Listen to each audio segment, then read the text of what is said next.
pembelajaran kali ini, Bu sampaikan terlebih dahulu tujuannya, yaitu yang pertama, kalian nantinya diharapkan bisa menjelaskan pengertian sanad dan matan dengan benar. Yang kedua, nanti kalian juga diharapkan bisa menerapkan pengertian sanad dan matan dalam hadis dengan tepat. Dan yang ketiga, nanti kalian juga diharapkan bisa membedakan sanad, matan, dan rawi dalam hadis dengan benar. Nah, langsung saja ke materi. Apa sih unsur-unsur hadis itu? Salah unsur-unsur hadis di sini ada 3, ya. Yang pertama yaitu ada sanad. Apa sih sanad? Sanad adalah rentetan perawi-perawi atau silsilah, atau orang-orang yang menyampaikan materi hadis sejak yang disebut pertama sampai kepada Rasulullah SAW. Kemudian yang kedua ada matan. Matan ini adalah redaksi sabda Nabi Muhammad atau isi dari hadis tersebut.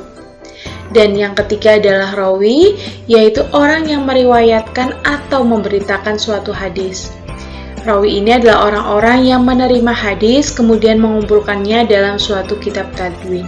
Ya, itu adalah unsur-unsur hadis yang akan kita pelajari hari ini. Nah, sekarang Bu tanya, apakah penting kita meneliti sanad, kemudian matan dalam sebuah hadis? Kira-kira penting atau tidak? Ya, betul, penting. Kenapa? Karena hal itu ditujukan untuk menyaring unsur-unsur luar yang masuk ke dalam hadis. Kenapa sih harus disaring?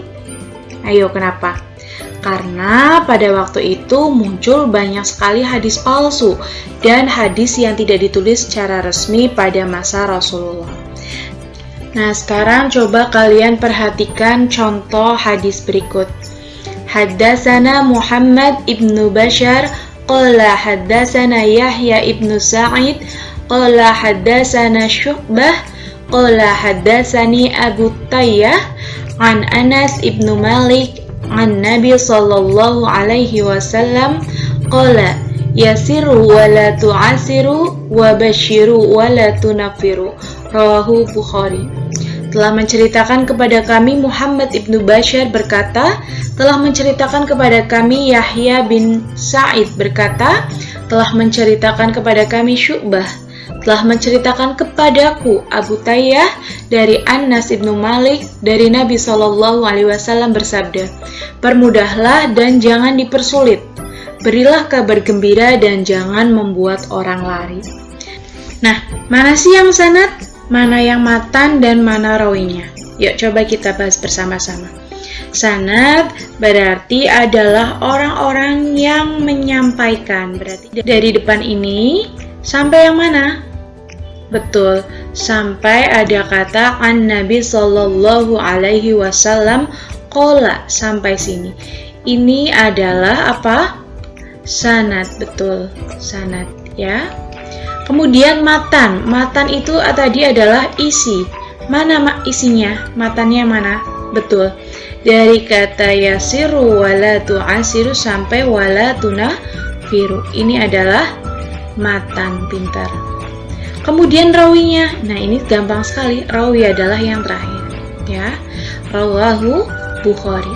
Sampai sini paham mana itu sanad, mana itu matan, dan mana itu rawi? Ya. Kalau sudah paham, yuk kita bahas yang selanjutnya. Nah, yang pertama akan kita bahas di sini adalah sanad.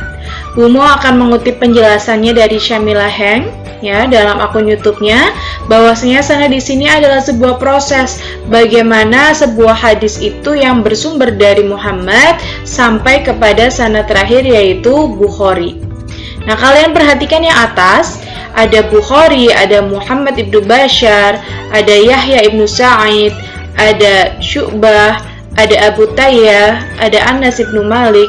Ini adalah orang-orangnya atau periwayatnya. Kemudian yang bagian bawah ada kata haddatsana, ada kata haddatsani, ada kata an. Ini adalah prosesnya. Bagaimana sebuah hadis itu diterima kemudian disampaikan kepada orang lain. Kemudian yang berikutnya adalah matan atau isi hadis. Apa tadi isinya? Yasiru wala tu'asiru wa basyiru wala tunaffiru. Permudahlah dan jangan dipersulit, berilah kabar gembira dan jangan membuat orang lari. Itu matan, ya. Kemudian rawi yang terakhir. Rawi adalah orang-orang yang memindahkan hadis dari seorang guru kepada orang lain dengan membukukannya ke dalam suatu kitab hadis. Syarat-syarat menjadi seorang rawi, ya. Jadi tidak semua orang di sini bisa menjadi seorang rawi. Yang pertama ini adalah adil. Kemudian beliau juga harus orang muslim. Kemudian beliau juga harus baligh dan berakal, ya. Kemudian juga tidak pernah melakukan perbuatan dosa besar dan juga tidak sering melakukan dosa yang kecil. Dan yang terakhir adalah dhabit atau kuat hafalannya, ya. Jadi jangan sampai seorang perawi itu lupa dengan hafalannya.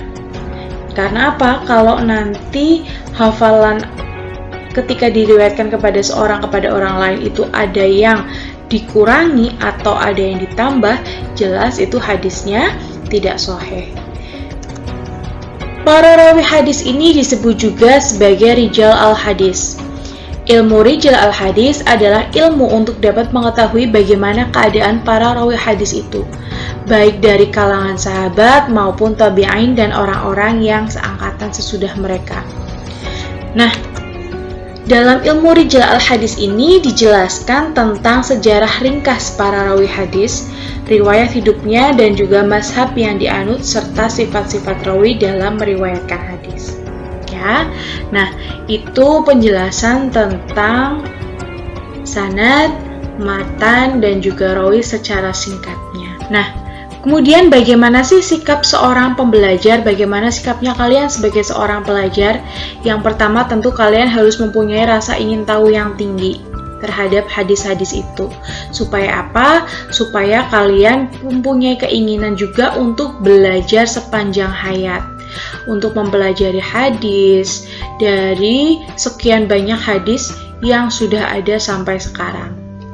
Nah, soleh-solehah, itu saja materi untuk pembelajaran hari ini. Untuk tugasnya, perhatikan yang pertama adalah kalian tuliskan kembali hadis ini di dalam buku tulis kalian. Ditulis tangan ya, ditulis tangan. Kemudian silakan kalian identifikasi hadis ini. Mulai dari sanadnya, matannya, dan perawinya. Jangan lupa terjemahkan juga hadis ini.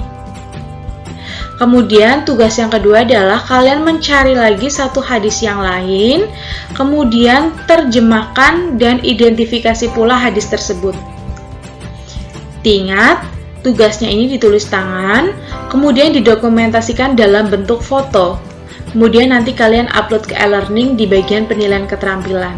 Nanti Bu Umu sampaikan lebih lanjut. Itu saja ya dari Bu Umu. Tugasnya Bu Umu beri waktu 1 minggu sampai hari Kamis depan. Itu saja untuk materi pada pertemuan kali ini. Mudah-mudahan apa yang Bu Umu sampaikan bisa kalian pahami. Jangan lupa tetap patuhi protokol kesehatan. Patuhi 5M, memakai masker, mencuci tangan, menjaga jarak, menjauhi kerumunan, dan membatasi mobilitas dan interaksi. Jangan lupa kerjakan tugasnya. Sampai bertemu minggu depan. Sebelum kita akhiri, kita baca hamdalah terlebih dahulu bersama-sama. Alhamdulillahirabbil alamin. Bu Umu akhiri. Wassalamualaikum warahmatullahi wabarakatuh.